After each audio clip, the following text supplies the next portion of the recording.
On ne soutient pas un candidat contre un autre. On demande simplement la fin de la dictature, la fin de 30 ans de terror en Iran. Moi-même, ça fait des années que je suis réfugié politique.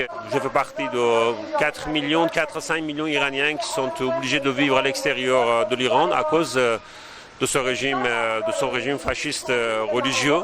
Je suis né dans une famille musulmane. En Iran, 98% des Iraniens sont musulmans. Donc, bien que le peuple iranien est croyant, mais tout autant nous sommes contre l'intégrisme religieux. Ce n'est pas par hasard que le principal mouvement de l'opposition iranienne, à savoir les Moudjahidines du peuple, sont des musulmans. Mais ils ont une vision totalement opposée à l'interprétation intégriste des ayatollahs. L'argent qui doit être dépensé pour le peuple iranien est dépensé soit dans la recherche de la bombe nucléaire, soit dans l'aide aux groupes terroristes dans le monde. La majorité absolue des Iraniens, la religion, l'islam, c'est une affaire privée et ça n'a en aucun cas ne contrôle la liberté privée, la liberté sociale des gens, la liberté politique des gens.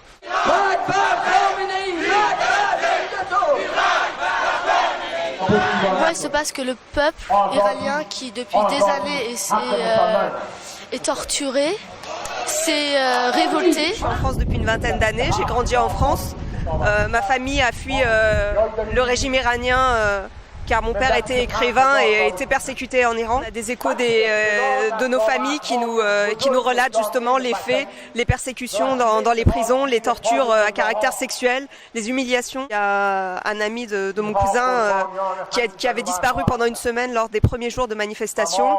Et donc les forces de police iraniennes sont venues sonner donc à la porte et on dit à la famille nous allons rendre le corps et surtout ne dites pas qu'il a été tué lors des manifestations, vous direz qu'il est mort à la montagne. C'est vrai qu'avec le renvoi de tous les journalistes en Iran, c'est difficile de relayer l'information et qu'au niveau de la population iranienne, les téléphones portables sont confisqués, Internet est coupé. Aujourd'hui, le mouvement de rébellion est encore là dans beaucoup de villes. Donc j'espère vraiment qu'il y aura un changement démocratique en Iran. Si vous vous rappelez la révolution anti-monarchique contre la dictature du Shah, c'était pareil. Ça dure à peu près sur une période d'1 an et demi. Il y a eu des bas et des hauts, n'est-ce pas? Il y a eu des manifestations, le régime a réprimé, mais ça a recommencé. Ce qui est important, c'est que ça n'a jamais arrêté. Et cette fois également, ça n'a jamais arrêté. Surtout, c'est le soir que les gens montent sur le toit pour crier à bas dictature, à bas République islamique.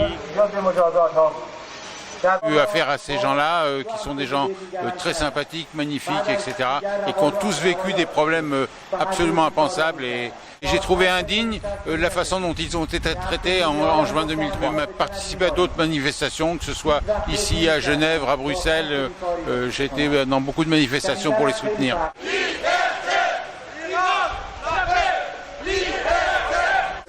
Je vis en France, ça fait 25 ans. J'étais la prisonnière de régime de dictateur de Shah aussi. Je suis condamnée jusqu'à la fin de ma vie, restée à la prison, obligée de sortir, j'ai quitté l'Iran. On est arrivé ici parce que la résistance iranienne était à Paris, en France. Toujours, je suis active pour la défense des droits de l'homme, des droits des femmes. Si vous voyez les photos qui sont affichées sur le mur ou sur l'internet, par la télé, si vous regardez bien, vous voyez qu'aux premières lignes, vous voyez que les femmes. Depuis plusieurs années, je suis les Moudjahidines du peuple. Pourquoi?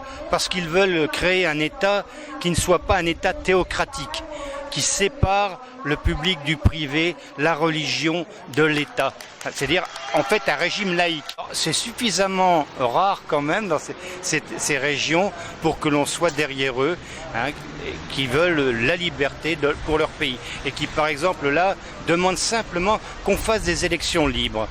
C'est tout ce qu'ils réclament. Iran, la paix, liberté!